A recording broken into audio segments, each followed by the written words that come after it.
Welcome back to our channel guys. Python की इस series में हम बहुत सारे टॉपिक्स को कवर कर चुके हैं। आज हम जानेंगे कि कॉम्प्रिहेंशन क्या होते हैं। तो चलिए इनको जानने के लिए यहाँ पर बनाते हैं पाइथन की एक नई फाइल और उस फाइल का नाम रखते हैं tut73, क्योंकि इस सीरीज का ये हमारा 73 लेक्चर है। अब हम यहाँ पर स्टार्ट करते हैं लिस्ट कॉम्प्रिहेंशन को जानने से। फॉर एग्जाम्पल मैं यहाँ पर एक लिस्ट क्रिएट करता हूँ। अब इस लिस्ट में किसी भी टाइप का डेटा हो सकता है, लेकिन हम क्या चाहते हैं, हमारी रिक्वायरमेंट के हिसाब से डेटा होना चाहिए। फॉर एग्जाम्पल मैं चाहता हूँ कि इस लिस्ट में इंटीजर टाइप का डेटा रहे। अब इंटीजर टाइप के डेटा के साथ हमारी एक कंडीशन है कि इस लिस्ट में सिर्फ वही नंबर होना चाहिए जो 3 से डिविजिबल हो। तो मैं यहाँ पर वही काम कर सकता हूँ जो अभी तक हम कर रहे थे। मैं यहाँ पर सिंपली फॉर लूप का यूज़ कर सकता हूँ। तो मैं यहाँ पर लिखता हूँ for I in range function. Range function के अंदर हम किस नंबर तक के नंबर अपेंड करना चाहते हैं हमारी लिस्ट में। तो फॉर एग्जांपल अभी हम एक शॉर्ट नंबर लेंगे, फॉर एग्जांपल 100 ले लेते हैं, ठीक है। अब 100 तक के नंबर हम यहाँ पर अपेंड करना चाहते हैं हमारी लिस्ट में, लेकिन उसमें कंडीशन है कि वो नंबर 3 से डिविजिबल होना चाहिए। तो हम यहाँ पर एक कंडीशन लगा देंगे इफ i% 3 = 0। अब ये क्या करेगा, ये कंडीशन अगर सारे नंबर्स मतलब जितने नंबर यहाँ पर आएंगे वो अगर 3 से डिविजिबल होंगे तो ये चीज़ आगे जाकर प्रोसेस होगी। अब आगे जाकर प्रोसेस होगी तो आगे क्या करना है, तो हम यहाँ पर क्या करेंगे, इन नंबर्स को हमारी लिस्ट में अपेंड कर देंगे। तो हमारी लिस्ट का नाम क्या है, ls डॉट। हम यहाँ पर यूज़ करेंगे अपेंड का। अपेंड में हमें क्या अपेंड करना है, तो हमें i की वैल्यू अपेंड करना है। अब अगर हम इस लिस्ट को प्रिंट करें तो इसने 0 to 100 तक के जो 3 से डिविजिबल नंबर है वो हमें प्रिंट करके देना चाहिए। बिल्कुल ये आपको देगा। मैं यहाँ पर क्या करता हूँ, प्रिंट करता हूँ हमारे लिस्ट का, जो भी लिस्ट का नाम है ls, ठीक है। अब ये काम हम पूछते हैं पाइथन के इंटरप्रेटर से। तो रन टू द लूप। देखिए गाइस, इसने क्या किया, 0 से 100 तक के जो भी नंबर्स 3 से डिविजिबल थे उन सारे नंबर्स को हमारी लिस्ट में अपेंड कर दिया। ये काम हम पहले भी कर चुके थे, या फिर ये काम का नॉलेज हमें पहले भी था, लेकिन आज हम जानने वाले हैं कि लिस्ट कॉम्प्रिहेंशन की मदद से इसी काम को कैसे हम शॉर्ट तरीके से कर सकते हैं, या फिर हमारे काम को कैसे हम आसान कर सकते हैं। तो मैं यहाँ पर क्या करता हूँ, पहले तो ये जो कोड हमने लिखा है इस कोड को यहाँ पर हम करेंगे कमेंट, और कमेंट करने के बाद हम यहाँ पर क्या करेंगे, सिंपल सा काम करेंगे लिस्ट कॉम्प्रिहेंशन का यूज़ करके। इसी काम को मैं एक लाइन में कर सकता हूँ। कैसे, लिस्ट कॉम्प्रिहेंशन का यूज़ करके। तो मैं यहाँ पर लिखूंगा ls देन हमारे लिस्ट का साइन। इसके अंदर हम क्या चाहते हैं, हम चाहते हैं i की वैल्यू को, ठीक है। i के ऊपर हम क्या करना चाहते हैं, फॉर लूप का यूज़, क्योंकि हमें कुछ रेंज देनी होगी जिस रेंज तक हमें नंबर गेट करना है। तो मैं यहाँ पर लिखता हूँ for i in range function. Again range function के अंदर हमें रेंज देनी होगी। फॉर एग्जाम्पल मैं यहाँ पर सेम लेता हूँ 100, ठीक है। अब इसके अंदर सेम हमें कंडीशन भी ऐड करना है जिसमें लिखना है हमें कि वो नंबर 3 से डिविजिबल होना चाहिए। तो मैं यहाँ पर वही कंडीशन लिखता हूँ इफ i% 3 = 0। अब आप बोलोगे सर काम हो गया, बिल्कुल हो गया। देखिए ऊपर जो हमने 3-4 लाइन में कोड लिखा था वही कोड हमने एक लाइन में लिया, लेकिन सेम आउटपुट आएगा अभी भी आपका। तो मैं इसको रन करके आपको दिखाता हूं एक बार। रन और देखिए 0 to 100 जितने भी नंबर 3 से डिविजिबल थे वो सारे हमारे स्क्रीन पर आ चुके हैं। तो आई होप कि आपको लिस्ट कॉम्प्रिहेंशन पसंद आएगा। आप क्या कर सकते हो, अपने काम को बहुत शॉर्ट तरीके से कर सकते हो। लिस्ट कॉम्प्रिहेंशन की मदद से अपना टाइम जो पहले कंज्यूम हो रहा था फॉर लूप को लगाने में, वो अब आप लिस्ट कॉम्प्रिहेंशन का यूज करके उसी टाइम को सेव कर सकते हो। तो आई होप कि आपको लिस्ट कॉम्प्रिहेंशन समझ में आएगा। अब जो कॉम्प्रिहेंशन होता है वो सिर्फ लिस्ट कॉम्प्रिहेंशन नहीं होता है, एक डिक्शनरी कॉम्प्रिहेंशन होता है, उसी के साथ एक सेट कॉम्प्रिहेंशन होता है, देन एक जनरेटर कॉम्प्रिहेंशन भी होता है। तो हम क्या करेंगे, स्टेप बाय स्टेप सभी को जानेंगे आज। तो हम यहाँ पर अब इंट्रोड्यूस करेंगे आपको डिक्शनरी कॉम्प्रिहेंशन के बारे में। तो हम इस कोड को यहाँ पर कर देंगे कमेंट, क्योंकि ये कोड आपको हमें बाद में शेयर करना होगा। अब मैं यहाँ पर एक डिक्शनरी बनाता हूँ। फॉर एग्जांपल मैं यहाँ पर dict1 नाम से एक डिक्शनरी क्रिएट करता हूँ, ठीक है। अब इस डिक्शनरी में आप क्या आउटपुट चाहते हो वो मेन इंपॉर्टेंट है। फॉर एग्जांपल आप चाहते हो कि मान लीजिए कि आपके पास एक नंबर है, वो नंबर इस टाइप से है, और यहाँ पर आप चाहते हो आइटम और 0, यहाँ पर मतलब उसके इंडेक्स नंबर के साथ किसी नंबर को आप गेट करना चाहते हो। अब ये काम मान लीजिए अभी मैंने एक नंबर लिखा कि एक नंबर है जो आइटम इंडेक्स नंबर 0 पर स्टोर है, ठीक है।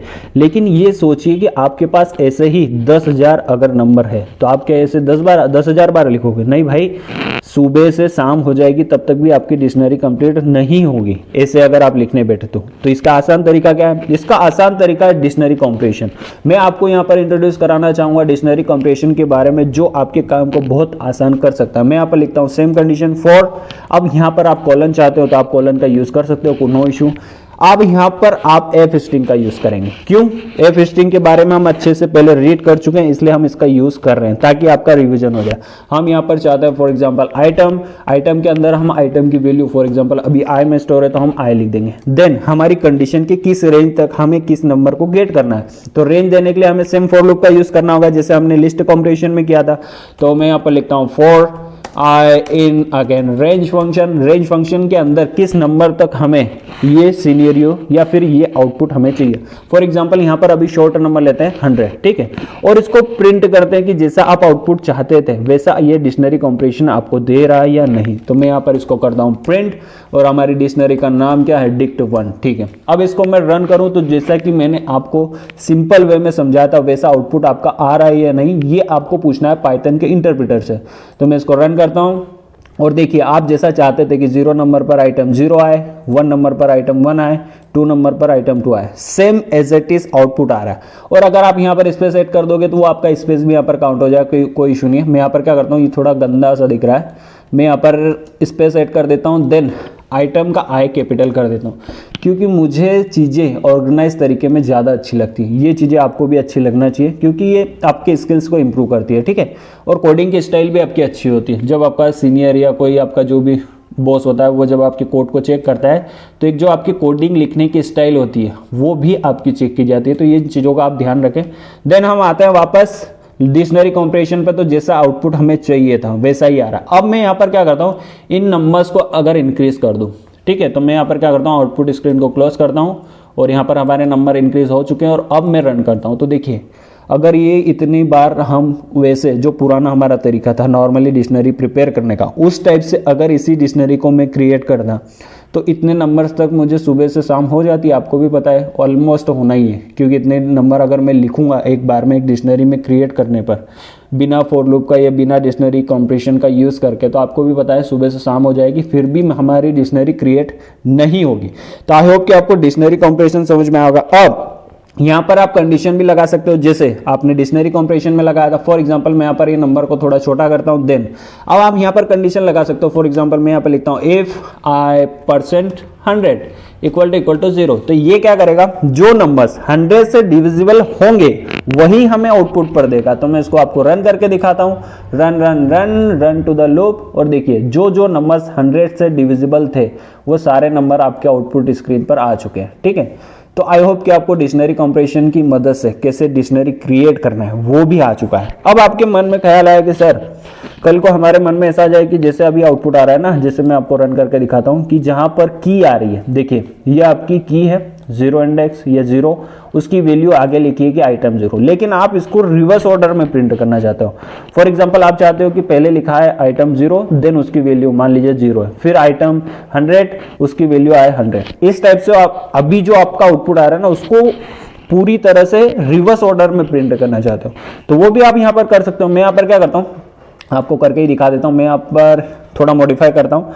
यहाँ पर पहले ये नंबर को हम कंडीशन को रिमूव कर देते हैं, कंडीशन रिमूव, देन हमारे नंबर्स को थोड़ा छोटा कर लेते हैं ताकि आपको अच्छे से समझ में आए। देन हमारा 5 हो चुका है। अब मैं यहाँ पर इसको अगर रिवर्स ऑर्डर में करूँ तो ये आपको वीडियो को लाइक करने से स्टार्ट करना होगा, क्योंकि अगर हम किसी काम को शॉर्ट तरीके से आपको करने का तरीका बता रहे हैं तो आपको वीडियो को लाइक करना चाहिए ताकि हमें भी इंटरेस्ट बना रहे कि कितने लड़के हमारे वीडियोस को लाइक कर रहे हैं और हम यहाँ पर ऐसे ही इंटरेस्टिंग वीडियो बनाते रहें, ठीक है। तो हमारी डिक्शनरी आ चुकी है। अब इसको आप क्या चाहते हो, रिवर्स ऑर्डर में प्रिंट करना चाहते हो। तो मैं यहाँ पर लिखता हूँ वैल्यू कॉलन की, ठीक है। ये हमारी जो हमें रिक्वायरमेंट आउटपुट था वो हमने यहाँ पर लिख दिया। देन हम सेम काम करेंगे जो ऊपर कर रहे थे, फॉर की कॉमा वैल्यू, जैसे कि हम पहले भी देख चुके हैं कि की कॉमा वैल्यू होता है। तो हम यहाँ पर की कॉमा वैल्यू इन हमारी डिक्शनरी का नाम, जिस डिक्शनरी के ऊपर आप की वैल्यू पेयर को जनरेट करना चाहते हो या रिक्वायरमेंट आउटपुट चाहते हो उस डिक्शनरी का नाम। तो अभी क्या है, dict1 डॉट, यहाँ से गेट क्या करना चाहते हो, आइटम। तो हम यहाँ पर आइटम को ले आएंगे। अब ये आपको आउटपुट रिवर्स ऑर्डर में देगा, बिल्कुल देगा। देखिए क्योंकि हमने उसकी जो की कॉमा वैल्यू थी उसको वैल्यू कॉलन की कर दिया, मतलब उसको अपोजिट साइड से लिख दिया है। अगर लिखा है तो आउटपुट भी अपोजिट आएगा, मतलब रिवर्स आएगा। तो बिल्कुल आना चाहिए। मैं इसको रन करके आपको दिखाता हूं। देखिए item 0 0 item 1 1, item 2 2, item 3 3, item 4 4। जैसा पहले आउटपुट आ रहा था सिंपल वे में, उसको आप अपोजिट साइड से भी कर सकते हो। अब आप चाहते हो कि सर ये तो एक ही डिक्शनरी में है ना, हम चाहते हैं कि सर ये जो पहले डिक्शनरी आ रही थी वो भी आए और उसके बाद सेकंड जो डिक्शनरी है वो रिवर्स ऑर्डर वाले भी आए, मतलब दोनों आउटपुट आप एक साथ चाहते हो, तो वो भी मैं आपको यहाँ पर करके दिखा देता हूँ। हम यहाँ पर क्या करते हैं, फॉर एग्जाम्पल इस डिक्शनरी का नाम ही चेंज कर लेते हैं, नई डिक्शनरी क्रिएट करते हैं, तो मैं यहाँ पर डिक्ट 2 लिख देता हूँ। अब आप यहाँ पर दोनों डिक्शनरी को एक साथ प्रिंट कर सकते हो, तो मैं यहाँ पर डबल कॉलन का यूज़ करके क्या करूँगा, बैकस्लैश n का यूज़ करूँगा पहले तो नई लाइन के लिए, क्योंकि हमारी डिक्शनरी नई लाइन में आना चाहिए ना, वरना फिर वो एक लाइन में आएगी तो आपको समझ में नहीं आएगा। और यहाँ पर हम प्रिंट करेंगे डिक्ट 2 को। अब देखिएगा फर्क या डिफरेंस कितना होता है डिक्शनरी 1 और डिक्शनरी 2 में, तो हम यहाँ पर कंपेयर करेंगे आउटपुट स्क्रीन पर और रन रन रन, और देखिए बहुत बढ़िया से देखिए जो पहले हमारी डिक्शनरी आ रही थी वो ये रही, और उसको हमने रिवर्स ऑर्डर में, मतलब की वैल्यू पेयर को चेंज कर दिया आपने डिक्शनरी कॉम्प्रिहेंशन में। तो आई होप कि आपको डिक्शनरी कॉम्प्रिहेंशन समझ में आएगा, कैसे आप किसी भी वैल्यू को या किसी भी प्रोसेस को शॉर्ट तरीके से कॉम्प्रिहेंशन की मदद से कर सकते हो। ये चीजें आपको यहाँ पर सिखाई जा रही है। देन जैसा कि मैंने आपसे कहा था कि लिस्ट कॉम्प्रिहेंशन होता है, एक डिक्शनरी कॉम्प्रिहेंशन होता है, इन दोनों को हम जान चुके हैं। देन अब हम जानते हैं कि सेट कॉम्प्रिहेंशन क्या होता है, तो मैं यहाँ पर इस कोड को करूंगा यहाँ पर कमेंट और एक सेट कॉम्प्रिहेंशन यहाँ पर क्रिएट करते हैं। फॉर एग्जाम्पल अब हम जानते हैं कि सेट कॉम्प्रिहेंशन क्या होता है। सेट कॉम्प्रिहेंशन में क्या होता है, किसी भी चीज को अगर आप एक बार सेट कर देते हो तो उस चीज को आप कितनी बार भी उस लिस्ट में ऐड कर दो उसकी कोई भी वैल्यू नहीं रहती। कैसे, फॉर एग्जाम्पल मैं यहाँ पर क्या करता हूँ, एक सेट क्रिएट करता हूँ। मैं यहाँ पर लिखता हूँ ड्रेसेस नाम से एक सेट, और इस सेट में हम क्या करेंगे, मान लीजिए ड्रेस नाम का ही लेते ताकि आपको अच्छे से समझ में आ जाए, क्योंकि आजकल बहुत सारे लड़के और लड़कियां होती है जो बहुत सारे क्लॉथ का सेट रखते हैं या फिर ज्वेलरी का सेट होता है उनके पास। तो हम यहाँ पर क्या करेंगे, फॉर एग्जांपल मैं यहाँ पर लिखता हूँ ड्रेस इन। अब जो भी आप उसको लिस्ट देना चाहते हो, मान लीजिए आपके पास 10 ड्रेस है तो आप 10 ड्रेसेस के यहाँ पर नाम लिख सकते हो। फिलहाल में हमारे पास मान लीजिए ड्रेस 2 ही है, तो मैं यहाँ पर लिखता हूँ ड्रेस 1 और कॉमा करके ड्रेस 2। ठीक है, ये हमारे पास 2 ही ड्रेस है फिलहाल में, तो हम 2 ही ड्रेस ले लेंगे। लेकिन आपको समझ में कैसे आएगा कि सेट कॉम्प्रिहेंशन आपकी वैल्यू को एक ही बार ले रहा है। तो मैं यहाँ पर क्या करूंगा, इन दोनों ड्रेसेस के जो नेम है ना, इनको यहाँ से कर लूंगा कॉपी, और इनको क्या करूंगा, यहाँ पर बार बार पेस्ट कर दूंगा। तो मैं यहाँ पर कंट्रोल वी करता हूँ, देन अगेन कंट्रोल वी। अब इसको लिस्ट को बीच में से एक बार तोड़ देते हैं ताकि आपको अच्छे से स्क्रीन पर विजिबल हो। अब ये जो आपका प्रिपेयर हो चुका है ये है सेट कॉम्प्रिहेंशन। कैसे, जैसा कि मैंने आपसे कहा कि सेट कॉम्प्रिहेंशन में किसी भी वैल्यू को अगर आप एक बार सेट कर दे दो, देन अगर उसको बार बार भी लिख दोगे तो उसकी कोई वैल्यू नहीं रहती। इसका मतलब क्या है, जैसे हमने यहाँ पर ड्रेस 1 को एक बार लिख दिया तो आउटपुट स्क्रीन में ड्रेस 1 एक ही बार प्रिंट होना चाहिए। जैसे हमने यहाँ पर 3 बार लिखा ना ड्रेस 1, 3 बार नहीं आना चाहिए।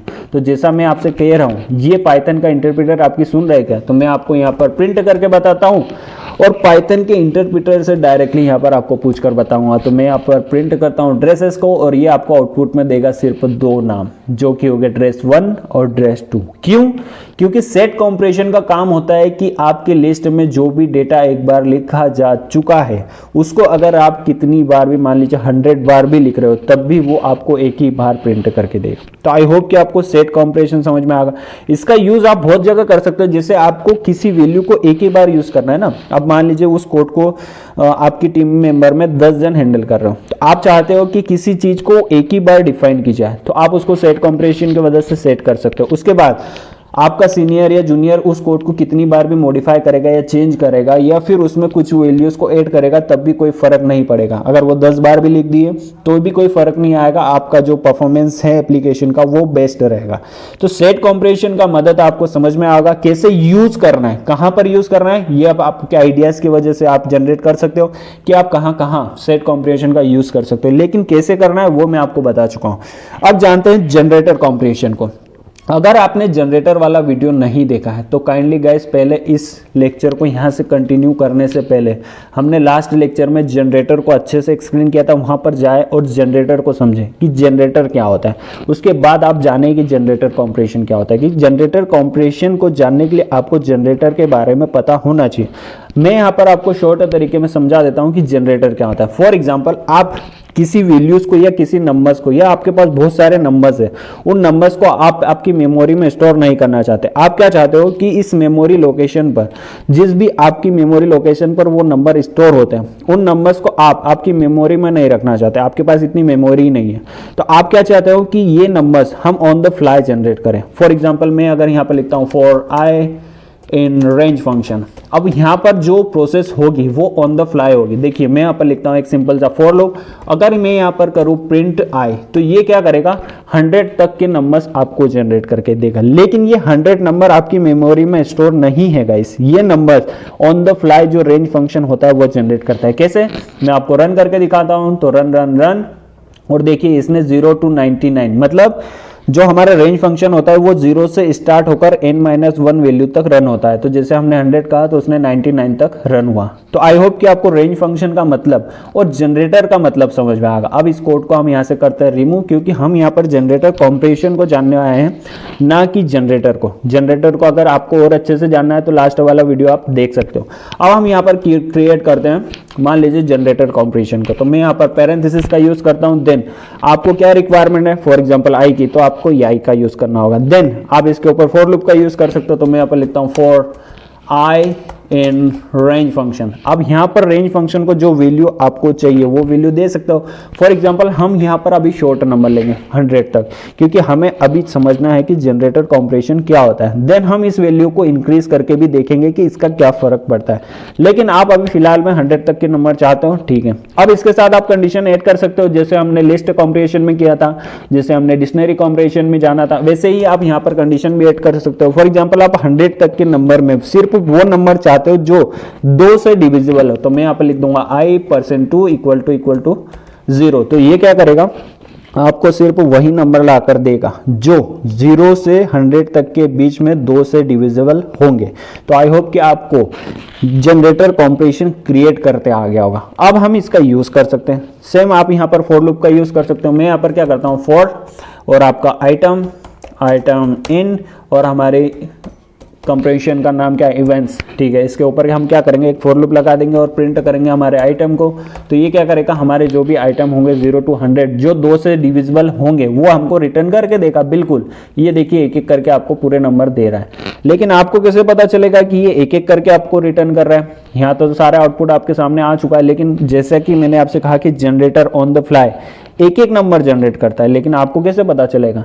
तो वो जानने के लिए आपके पास है नेक्स्ट मेथड। नेक्स्ट मेथड आप जनरेटर के ऊपर लगा सकते हो। तो ये जैसा हमारा जनरेटर कॉम्प्रेशन प्रिपेयर हो चुका है, इसके ऊपर हम नेक्स्ट मेथड का यूज कर सकते हैं, जो आपको एक एक नंबर ला कर देगा, जिससे आप क्लियर कर सकते हो कि जो जनरेटर होता है वो ऑन द फ्लाई एक एक नंबर आपको जनरेट करके देता है। तो मैं यहाँ पर यूज करता हूँ प्रिंट के अंदर आपके कॉम्प्रेशन का नाम क्या है, इवेंट्स। तो मैं यहाँ पर लिखता हूँ इवेंट्स और डॉट करके आपकी नेक्स्ट मेथड का नाम। तो यहाँ पर लिखना होगा अंडरस्कोर नेक्स्ट, और नेक्स्ट मेथड का आप जैसे ही यूज करोगे तो ये क्या करेगा, अब जो नंबर आपको रिक्वायरमेंट है उन नंबर्स में से एक एक नंबर लाकर आपको देगा। कैसे, मैं आपको रन करके दिखाता हूं। तो रन टू द लूप, और देखिए ये आपको क्या कर रहा है, एक नंबर लाकर दे रहा है 0। अब इस प्रोसेस को अगेन मैं यहाँ पर क्या करूँ, रन करूँ। तो मैं इसको लाइन को करता हूँ कॉपी, देन अगली लाइन में अगर इस चीज को वापस चला दूं तो ये क्या करेगा, आपको अगला नंबर ला कर देगा, बिल्कुल ला कर देगा। देखिए मैं इसको आपको रन करके दिखाता हूँ। रन, और देखिए 02 जो 2 से डिविजिबल है अगला नंबर। अगर इस प्रोसेस को अगेन हम एग्जीक्यूट करें तो बिल्कुल अगेन कर सकते हो। मैं यहाँ पर करता हूँ Ctrl+V, और देखिए ये 3 बार करने पर अगला नंबर ला कर देगा। देखिए 024। तो ये कैसे काम करता है जनरेटर, एक एक नंबर आपको ला कर दे रहा है। इसका अगर आपको कंफर्म करना है तो आप नेक्स्ट मेथड का यूज कर सकते हैं, जो आपको क्लियरली एक एक नंबर ला कर देती है, हर बार अगला नंबर जनरेट करके ऑन द फ्लाई। मतलब ये नंबर आपकी मेमोरी कंज्यूम नहीं करते। जैसे मैं यहाँ पर अगर लिख देता हूँ फॉर एग्जाम्पल 3408 कर देता हूं। अब ये नंबर बहुत बड़ा हो चुका है गाइस, लेकिन इतना नंबर या इतने नंबर्स तक की जो हमारी रेंज है वो सारे नंबर्स अगर आपकी मेमोरी में स्टोर रहेंगे तो ये बहुत ज़्यादा मेमोरी कंज्यूम करेंगे। अगर कंज्यूम होंगे तो आपकी जो एप्लीकेशन या गेम होगा उसका परफॉर्मेंस भी कम होगा। तो ये यहाँ पर आप जनरेटर फंक्शन या जनरेटर का यूज करके या फिर जनरेटर कॉम्प्रेशन का यूज करके मेमोरी को कंज्यूम होने से बचा सकते हो और अपने गेम के परफॉर्मेंस को जो बेस्ट होना चाहिए वो दे सकते हो। अब यहाँ पर अगेन आप इसको रन करोगे तो ये स्टार्टिंग के 3 नंबर लाकर ही देगा। देखिए भले ही आप यहाँ पर कितने भी जीरो, कितना बड़ा भी नंबर ऐड कर दो, वो आपकी मेमोरी में कोई भी स्टोर नहीं रहेगा। ये ऑन द फ्लाई जनरेट करने का काम जो जनरेटर करता है, वो जनरेटर कंप्रेशन की मदद से आप कैसे कर सकते हो वो भी आपको समझ में आएगा। तो आई होप कि आपको ये कंप्रेशन वाला लेक्चर समझ में आएगा। अगर आपने अभी तक इस प्लेलिस्ट को एक्सेस नहीं किया है तो काइंडली गाइस इस प्लेलिस्ट को एक्सेस कर लीजिए। यहाँ पर आपको बहुत सारे टॉपिक्स मिल जाएंगे। देखिए अभी हमने जैसे एफ स्ट्रिंग का यूज किया था, तो उसका ये लेक्चर है 39, जहां से आप एफ स्ट्रिंग को अच्छे से रीड कर चुके हो और आर्क्स और क्वार्क्स को अच्छे से समझ सकते हो, क्योंकि ये पाइथन के बहुत ज्यादा इंपॉर्टेंट टॉपिक है, इनको भी आपको लर्न करना चाहिए। तो आई होप कि आपको ये चीजें समझ में आ रही होगी। अगर समझ में आ चुके हैं तो आप वीडियो को लाइक कर दें, और अगर कोई डाउट है तो कमेंट सेक्शन में पूछ सकते हो। Thank you so much for watching and I will see you in next video guys.